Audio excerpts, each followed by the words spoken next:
En una hora lo van a fusilar.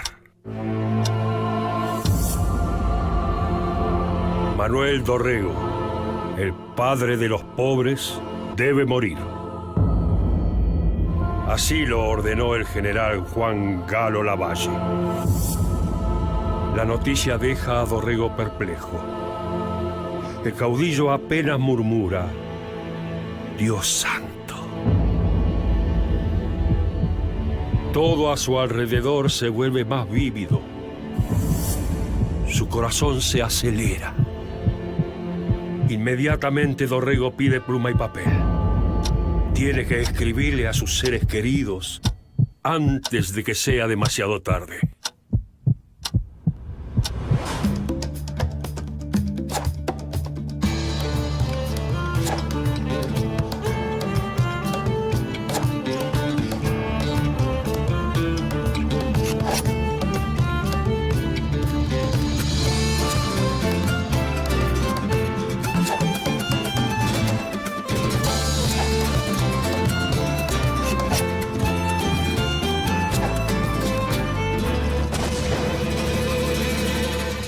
Es un caudillo poco atípico. En muchos relatos no parece como caudillo porque no es un caudillo rural, no es una figura que surge en el ámbito rural, sino en una ciudad. Es el gran líder popular, el primero en realidad de Buenos Aires, y eso hace que si lees libros sobre caudillos nunca aparezca, pero merece estar dentro de los caudillos porque es uno de los líderes claves del federalismo y también una figura, como te decía antes, popular muy importante.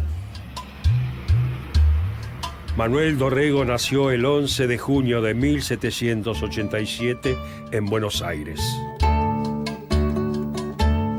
Su padre fue José Antonio de Orrego, un comerciante portugués que se había radicado en la ciudad.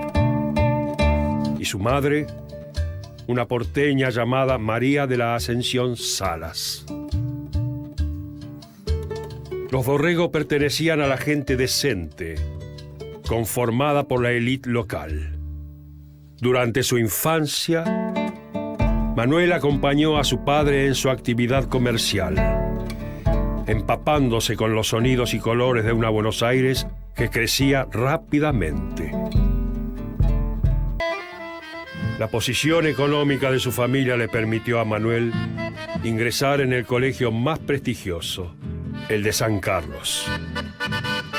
Por su intensa actividad portuaria, Buenos Aires era el centro administrativo y necesitaba abogados. Manuel se preparó para ir a estudiar Derecho a la Universidad de San Felipe. Lo que le pasó a Dorrego es que él estaba en Chile estudiando, como muchos de los jóvenes de la élite de Buenos Aires se iban a estudiar a otras ciudades porque en Buenos Aires no había universidad. Estaba estudiando Derecho en Santiago de Chile y ahí le sorprende la revolución. La revolución empieza en distintos lugares de América a la vez. Y bueno, en el caso de Dorrego, él forma parte del movimiento revolucionario que forma una junta en Chile, al igual que había ocurrido en Buenos Aires antes.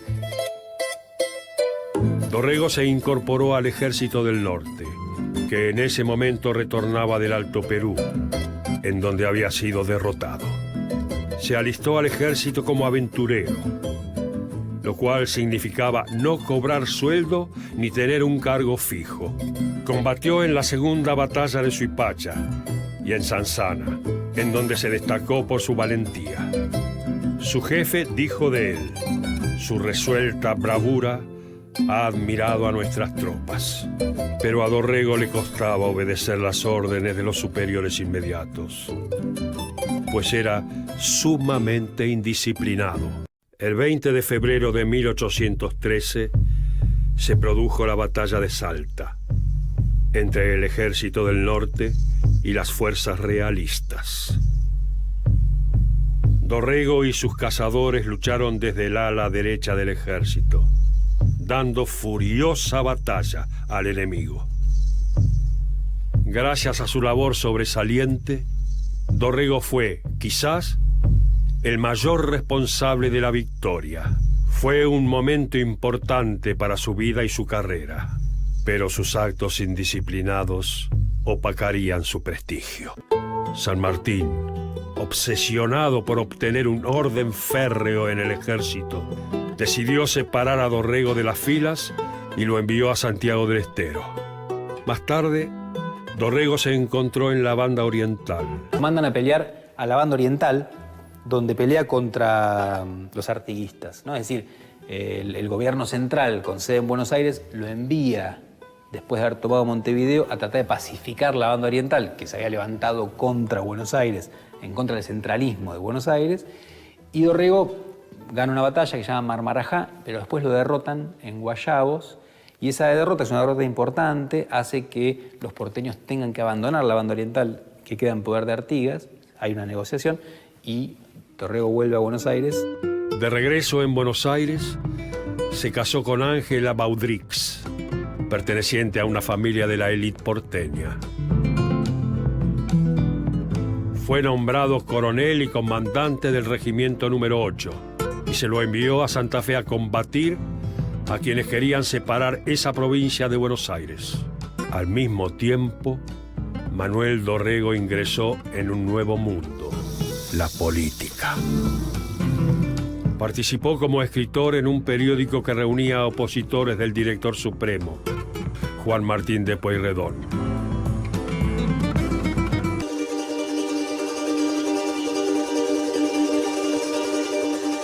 Cuando los portugueses invadieron la Banda Oriental, el grupo exigió al gobierno que la prioridad debía ser auxiliar a los orientales y no la campaña de los Andes, la cual le interesaba a Pueyrredón. Pero el director supremo se negó y envió a Soler, uno de los líderes del grupo, al ejército de los Andes para luchar a las órdenes de San Martín. Dorrego iba a seguir ese mismo camino, pero Pueyrredón lo acusó de indisciplinas varias y decidió desterrarlo de por vida de las Provincias Unidas.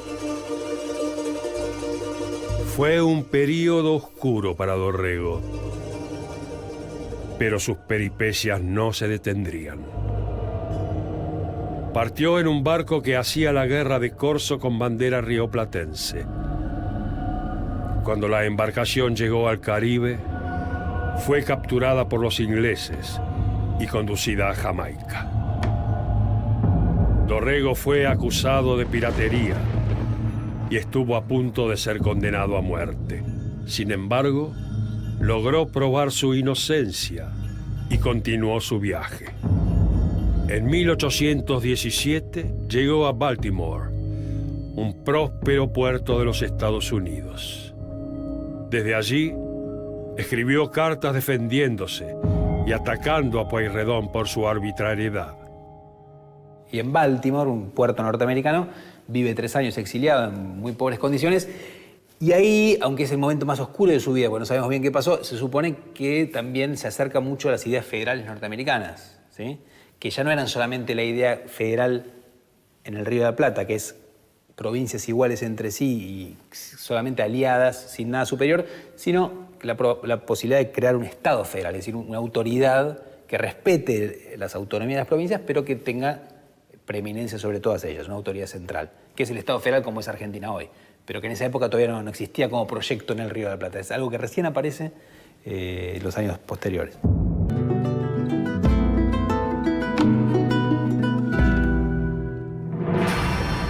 Juntó distintas tropas, sobre todo milicianas, y enfrentó a los invasores. Los venció rotundamente en San Nicolás y Pavón, y a continuación decidió entrar en Santa Fe. Pero allí fue derrotado por López. La oscuridad abrazaba al caudillo. A este fracaso militar se le sumó que la Junta de Representantes le quitara su cargo de gobernador. En 1823, Dorrego asumió como diputado provincial. Desde este cargo se mostró receptivo a los intereses populares y mantuvo contacto con algunos personajes influyentes a escala barrial, como los tribunos de la plebe.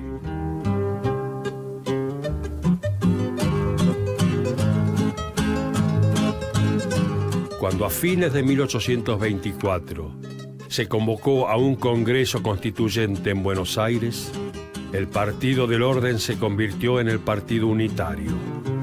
Para los unitarios había una sola soberanía nacional y se necesitaba un poder central con sede en Buenos Aires que tomara todas las decisiones. Pero Dorrego estaba en contra de esto. El Partido Popular profesó la posición federal. Cada provincia debía tener su autonomía. De esta manera, Dorrego se convirtió en el gran defensor del federalismo en el Congreso. En 1824 se convocó un Congreso Constituyente para volver a unir a las provincias desunidas del Río de la Plata, que se habían dividido desde 1820, y en ese Congreso se formaron dos partidos, los unitarios, que proponían la solución de unidad como forma de organización, y los federales, que proponían la federación, y los diputados porteños que pertenecían al Partido Popular anteriormente se convirtieron en el Congreso en los referentes del Partido Federal porteño, que era minoritario en Buenos Aires con respecto a los unitarios, y su figura clave fue Manuel Dorrego. La disputa entre unitarios y federales se dio simultáneamente a la guerra con el Imperio del Brasil. Dorrego buscaba liberar a la banda oriental, que había sido ocupada por los portugueses, y desde que Brasil se independizara de Portugal en 1822, estaba en manos brasileñas. En 1825, el Congreso apoyó una rebelión oriental contra los brasileños y Brasil declaró la guerra. Paralelamente, las violentas luchas entre unitarios y federales llevaron a que la Constitución unitaria fracasara. El Congreso se disolvió y el país volvió a quedar desunido. El gran momento de la carrera política de Dorrego llegó en agosto de 1827, cuando la Sala de Representantes lo nombró gobernador. Ya era el caudillo de Buenos Aires. Asume después de una crisis institucional que se lleva puesta a la presidencia de la Nación. Rivadavia es el primer presidente y lo que hace es firmar un tratado de paz con Brasil después de la batalla de Ituzaingó. Bueno, las tropas republicanas vencen a las tropas imperiales en Ituzaingó y lo que hace Rivadavia es, a través de Manuel García, firmar un tratado en el cual le devuelve la banda oriental a Brasil, en un tratado que uno podría considerar que es casi una traición a la patria. Eso hace que Rivadavia caiga automáticamente y asume Dorrego. Apenas llegado al poder, Dorrego buscó quitarse de encima la imagen de agitador y se mostró como un estadista. Recibía una provincia con muchos problemas políticos, sociales y económicos.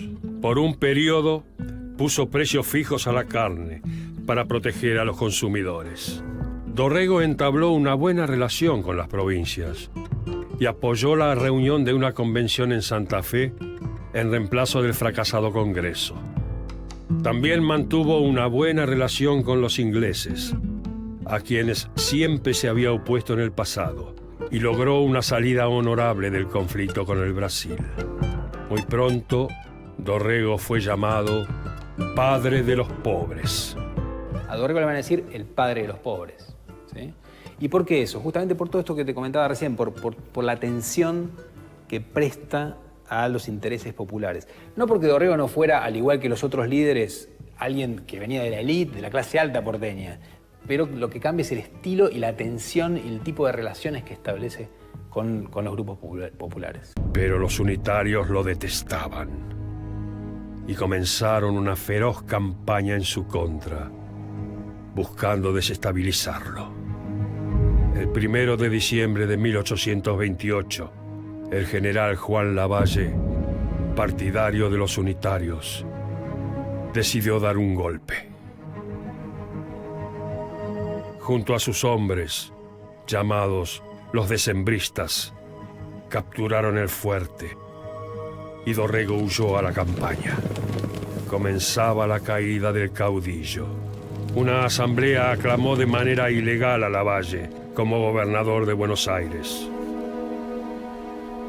Después de que Lavalle saca a Dorrego del poder y Dorrego se escapa a la campaña de Buenos Aires, donde se va a reunir con Rosas para resistir lo que acaban de hacer los unitarios tienen precisamente un problema, que es cómo hacer legítimo algo que es ilegítimo. Han hecho una revolución, han sacado al gobernador que había sido elegido por la legislatura, y entonces, ¿qué hacen? Reúnen en esta capilla de San Roque una asamblea a la que vienen varios vecinos destacados y que dirige un claro referente del unitarismo, que era Julián II de Agüero, y en esa asamblea, a mano alzada, como se hacía en los viejos cabildos abiertos de la época colonial y de la década de 1810, deciden que Lavalle va a ser gobernador. Pero es un hecho completamente ilegal, es decir, lo hacen así porque sí, digamos, ¿no? Y eso le da una apariencia de legalidad a la situación y le permite a Lavalle salir a perseguir a Dorrego con el título de gobernador de la provincia.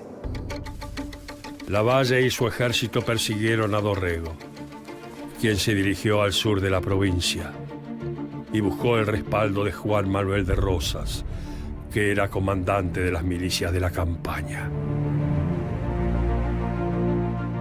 Rosas le recomendó que fuera a Santa Fe y pidiera el apoyo de López.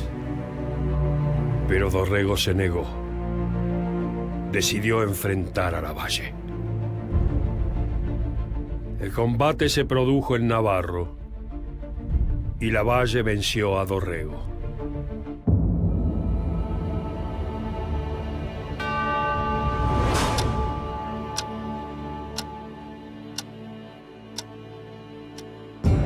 Los soldados levantan sus armas. Dorrego mantiene su mirada en alto. El capitán Páez levanta su espada. El filo brilla oscuramente. El caudillo se despide en silencio. La espada de Páez baja implacable. Los soldados disparan. Las balas penetran con facilidad el cuerpo de Dorrego. Un grito seco brota por su boca.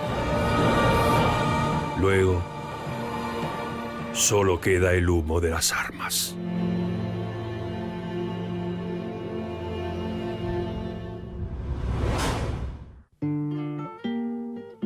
El 13 de diciembre, e influenciado por Salvador María del Carril, el general Lavalle ordenó fusilar a Manuel Dorrego.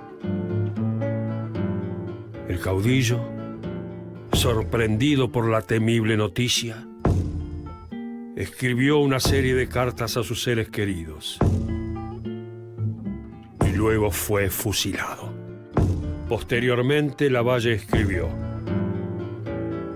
participo al gobierno delegado que el coronel Dorrego acaba de ser fusilado por mi orden, al frente de los regimientos que componen esta división.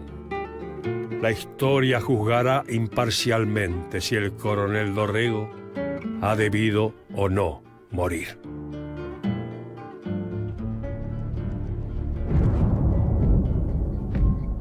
Muerto Dorrego, Rosas se convirtió en la principal figura del federalismo porteño. La campaña bonaerense se rebeló contra Lavalle. Rosas se sumó al levantamiento y se volvió su líder. Ayudado por los soldados del santafesino López, combatió a las tropas de Lavalle y venció al unitario. Manuel Dorrego, al igual que otros caudillos como Güemes o Artigas, fue una figura rioplatense convertida en líder por la revolución. Su liderazgo popular se construyó fundamentalmente en Buenos Aires. Se preocupó por escuchar los reclamos del pueblo bajo, defendiéndolos en el ámbito parlamentario. Su carisma se apoyó en su discurso belicoso contra los enemigos de Buenos Aires y contra los extranjeros, lo cual tuvo buena acogida popular. Fue un valiente en el combate y un caballeroso en su comportamiento. Y su fusilamiento propulsó su figura a través del tiempo. Este fue Manuel Dorrego, el mártir federal.